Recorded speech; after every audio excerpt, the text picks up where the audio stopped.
¿Quién fue Aristóteles? Cada vez que se utiliza la palabra erudito, que no es frecuente, siempre se piensa en Aristóteles. Nacido en el año 384 antes de la era común, en el pequeño pueblo de Estagira, en la región noroeste de Macedonia, en la antigua Grecia, a unas 55 millas al este de Tesalónica, Aristóteles desafiaría todo lo que se sabía sobre el mundo antiguo. Nada era sagrado para él o fuera del ámbito de la interrogación y el examen. Sus escritos son los más diversos y profundos de la historia antigua. Él escribió sobre la física, la biología, la empírica, la zoología, la metafísica, la lógica, la estética, la poesía, el teatro, la música, la retórica, la psicología, la lingüística, la economía, la teoría política, el gobierno y entre muchos otros. Si se analiza solo como un filósofo, él se encuentra entre los mejores y solo tal vez Sócrates y Platón podrían superar su influencia. Yo soy Jenir Elías y esto es Historicidad, un canal en el que mantenemos un registro del constante llamado tiempo, lo bueno y lo malo, con la esperanza de aprender a no repetir los errores del pasado.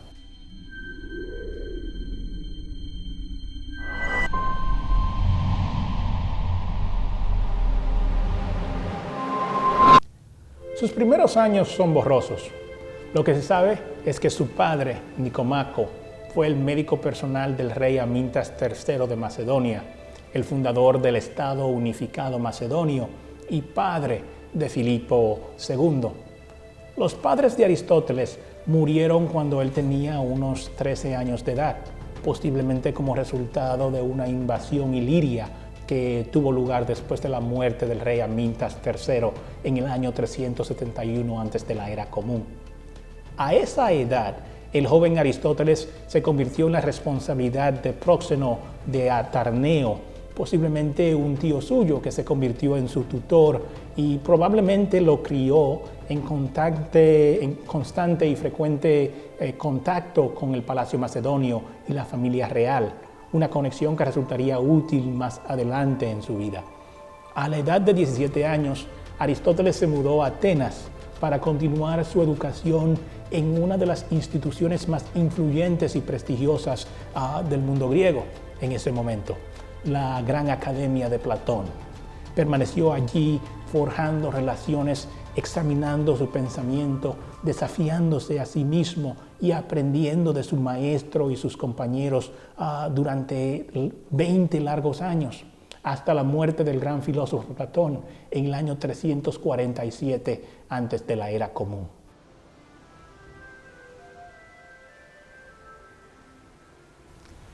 Decepcionado con los cambios y el rumbo que tomaba la academia tras el último suspiro de Platón, Aristóteles decidió trasladarse a Tárneo, una ciudad griega en la región de Aeolis, en Asia Menor, a la edad de 37 años, con su amigo Genócrates, y ambos se convirtieron en invitados de Hermias de Atarneo, el gobernante allí y un ex alumno de la academia también.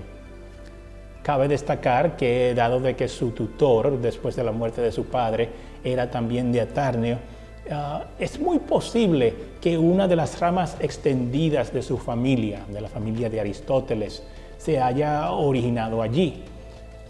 Además, varias fuentes lo tienen allí actuando como una especie de embajador macedonio, algo que no puede ser destituido por su cercanía a la familia real macedonia y sus posibles vínculos familiares entre ambas tierras.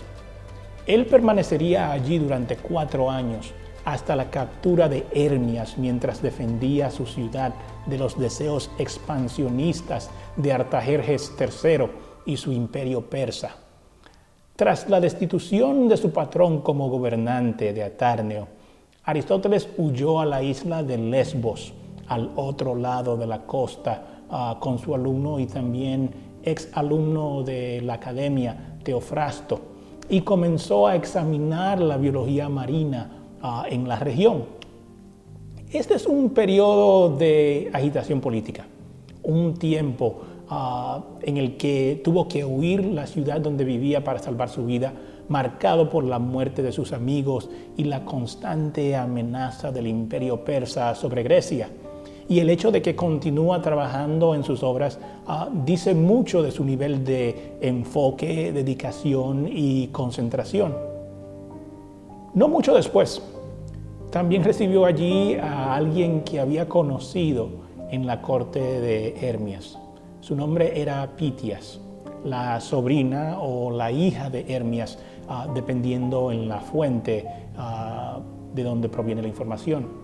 Mientras estuvieron en la isla de Lesbos, ellos se casaron y trajeron al mundo una hija a la que llamaron también Pitias, en honor a su madre.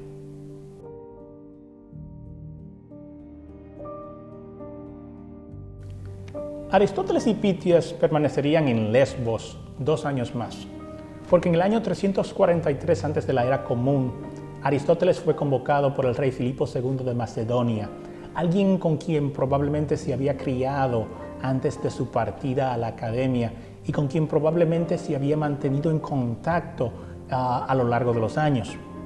Ahora, Filipo lo invitó a regresar a la tierra de su nacimiento para ser tutor de su hijo de 13 años, Alejandro, un hombre que crecería a ganar el título de Alejandro Magno. En Pellas, la capital de Macedonia, Aristóteles fue nombrado director de la Real Academia y en Miesa dio clases no solo a Alejandro, sino también a otros 2 futuros reyes, Ptolomeo, que eventualmente gobernaría Egipto y fundaría la dinastía ptolomeica, que terminó con Cleopatra, y a Casandro, quien eventualmente gobernaría Macedonia y el resto de Grecia desde el año 305 antes de la era común hasta su muerte en el año 297 antes de la era común. Su asociación con Alejandro Magno, el más venerado de sus alumnos, es a veces algo legendario. Los historiadores no pueden ponerse de acuerdo sobre si su relación solo duró 8 años o solo 2, pero lo que sí se sabe, basado en las propias opiniones de Aristóteles en relación con el tema de Persia, es que sus animosidades e influencia impulsaron el pensamiento expansionista del joven y posiblemente alimentaron su deseo de conquistar al imperio persa. Según Peter Green, un biógrafo histórico, de hecho, su actitud, la de Aristóteles, hacia Persia era inflexiblemente etnocéntrica. Creía que la esclavitud era una institución natural e igualmente que todos los bárbaros, es decir, los no griegos, eran esclavos por naturaleza. Por lo tanto, era correcto y apropiado que los griegos gobernaran a los bárbaros, pero no que los bárbaros gobernaran a los griegos. Además, Aristóteles aconseja a Alejandro que sea un líder para los griegos y un déspota para los bárbaros, que cuide a los primeros como a sus amigos y parientes y trate con estos últimos como bestias o plantas. Aunque inexcusables, cabe señalar en defensa del filósofo que estas atroces palabras y opiniones se formaron en una época en la que Grecia había estado en guerra constante con el imperio persa. Los bárbaros y sus amigos y algunos familiares, como fue el caso del rey Hermias, habían sido asesinados por el rey persa Artajerjes III. El alcance de su influencia también es debatible debido al enfoque que tomó Alejandro para la conquista. En lugar de escuchar las palabras xenófobas y las instrucciones de su maestro, Alejandro Magno aceptó a los conquistados como iguales, llegando incluso a casarse con Roxana, Estatira II y Parisítade, todas princesas de Persia y, según todos los informes, hijas de los grandes reyes de la antigüedad. Ya sea defensible o no, como señala Green, había varias razones para los sentimientos de Aristóteles hacia Persia. En el año 341 antes de la era común, los tratos secretos entre Hermias de Atarneo y el suegro de Aristóteles, se debe señalar, y Artajerjes III, el rey de Persia, se dieron a conocer. Se reveló que Hermias había sido sorprendido por alguien a quien consideraba como amigo, mentor de Rodas, y que resultó ser un mercenario que trabajaba para los persas, que al encontrarse con el rey lo encadenó y lo envió a Susa para que fuese torturado e interrogado con la esperanza de que divulgara los planes secretos de ataque del rey Filipo II de Macedonia.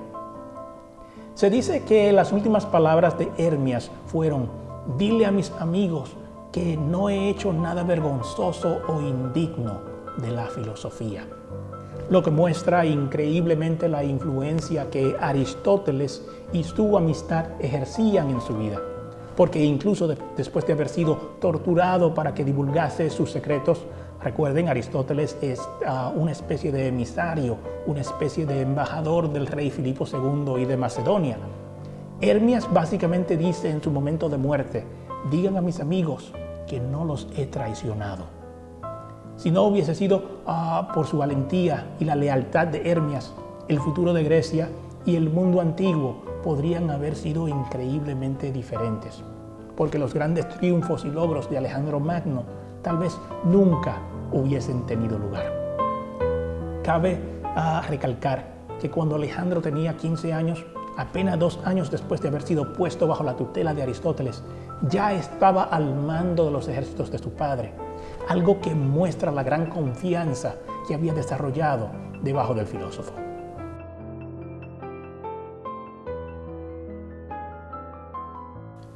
Poco se sabe acerca de los 5 años después de que Alejandro dejara a Aristóteles en el año 340 antes de la era común. Pero lo que sí se sabe es que en el año 335 antes de la era común, Aristóteles se mudó de nuevo a Atenas. Allí instaló su propia escuela en un área pública de ejercicio o gimnasio dedicada al dios Apolo Likeios, que más tarde solo sería conocida con el nombre de Liceo. Allí sus alumnos realizarían investigaciones en todas las áreas de su interés: la lógica, la música, las matemáticas, la botánica, la biología, la astronomía, la medicina, la cosmología, la física, la filosofía, la psicología, la metafísica, la ética, la teología, la retórica, la historia política, el gobierno y la teoría política y las artes, entre otras. Mientras enseñaba ahí, también logró acumular una de las mayores colecciones de manuscritos antiguos sobre estos temas de estudio, y al hacerlo reunió la primera biblioteca de la antigüedad occidental, incluso una biblioteca anterior a la gran biblioteca de Alejandría, que podría haber llegado a ser realidad debido a su influencia, ya que, como dijimos anteriormente, Ptolomeo, quien la construyó, fue uno de sus alumnos.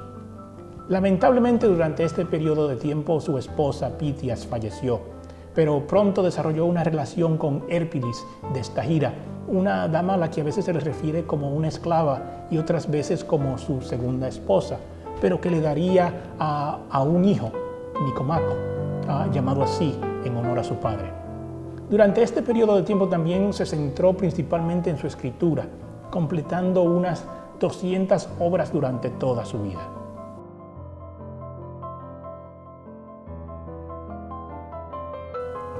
De su extensa bibliografía, hay 5 obras claves que nos permiten tener una idea del genio proporcionado por Aristóteles: la ética, la metafísica, la política, la ética Nicómaco y de ánima o sobre el alma. En la ética Nicómaco, que fue escrita a su hijo, explora la naturaleza de la felicidad, que él llama eudemonia o vivir bien, y la presenta como el objetivo principal de la vida.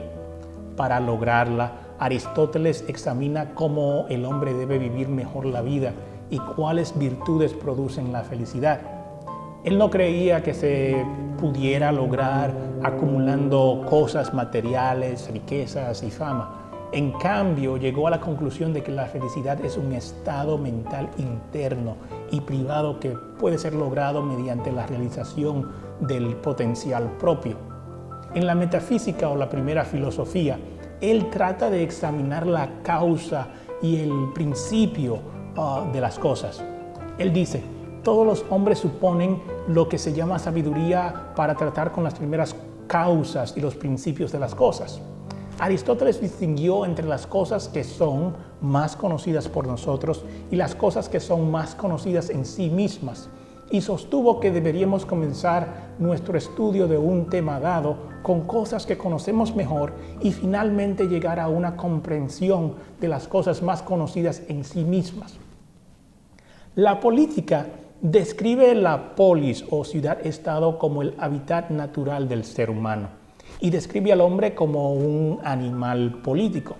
En esta obra también describe el papel que la política como estudio y la comunidad política deben jugar para lograr la vida virtuosa de la ciudadanía. Él estudia las tareas que los estadistas deben dominar para crear constituciones firmes y leyes y costumbres, estructuras políticas duraderas. En otras palabras, él presenta la ciencia política como un oficio que se puede analizar, estudiar y diseccionar. La poética de Aristóteles es, según todos los informes, la obra literaria más antigua de crítica. En ella él examina las obras de Sófocles, Eurípides y crea una teoría basada en su observación sobre cómo crear drama. Por último, en De Anima o sobre el alma, él examina e intenta comprender el alma y su esencia y propiedades naturales, utilizando su comprensión de la biología, así como el pensamiento científico y la lógica.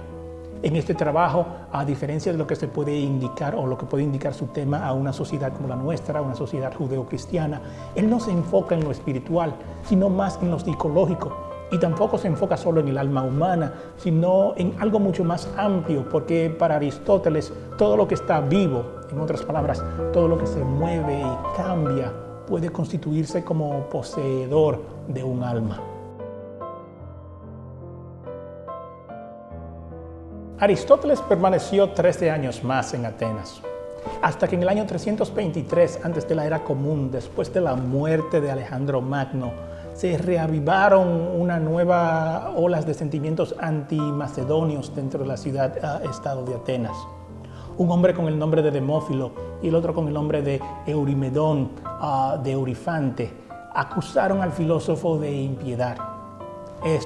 Temiendo por su vida, decidió huir de Atenas por última vez en su vida y partió hacia Calcis, una isla frente a la costa de Ática.